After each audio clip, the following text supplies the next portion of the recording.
Hey folks, it's One Battle and in continuation with my growing minifigure-scaled Batmobile collection, it's only natural of me to move on to the next Batmobile that was the main representation for that era. If you haven't seen the showcase and review of my custom Detective Comics number 27 Batmobile that was predominant during the 1930s, I'll leave the links in the description below for your viewing pleasure. But for this video, I'll be moving on to the 1940s by covering my custom minifigure-scaled Batmobile that was predominant of that era. I definitely had my share of challenges with designing this model. The biggest challenge was getting the wheels and wheel covers positioned correctly.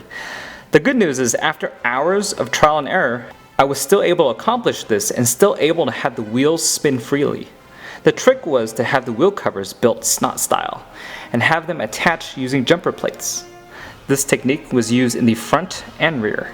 This kind of worked out well since I was able to take advantage of the sideways studs that became available and used it to build up the sides of the car where the doors would be.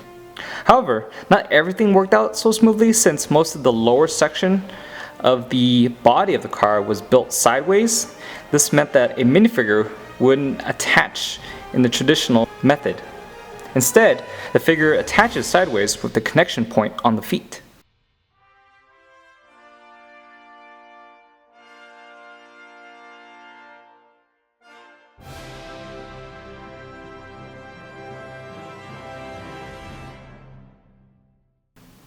Another challenge was getting the running boards aligned between the offset front and rear wheel covers.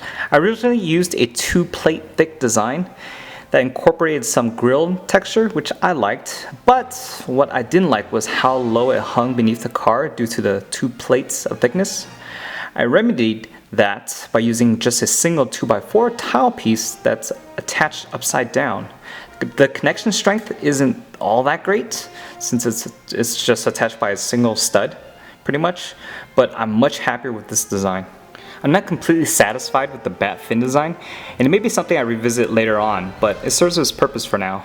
What I do like is that I was able to take advantage of using a few specific modified plates in the design to help cover some of the gaps between it and the vehicle.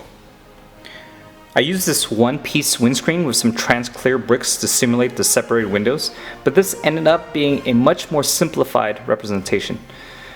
It's just so tough working at this scale! The front hood is framed up using stacks of wedged plate pieces, with the red ones used to create the red striped color scheme that runs on the sides of the vehicle.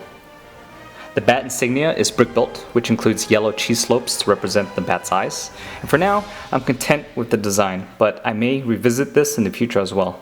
The front radiator is simulated using sloped grille pieces and a single regular grille piece in the center.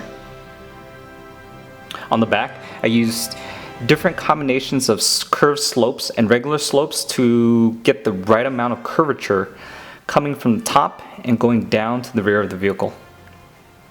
As you may already tell, I think there are still areas of improvement. I'll continue working on this down the road and will share any significant updates that I may make. And that's the real beauty of Lego. You may come up with better designs in the future, or you may find ways of using new parts that become available to further improve your existing models.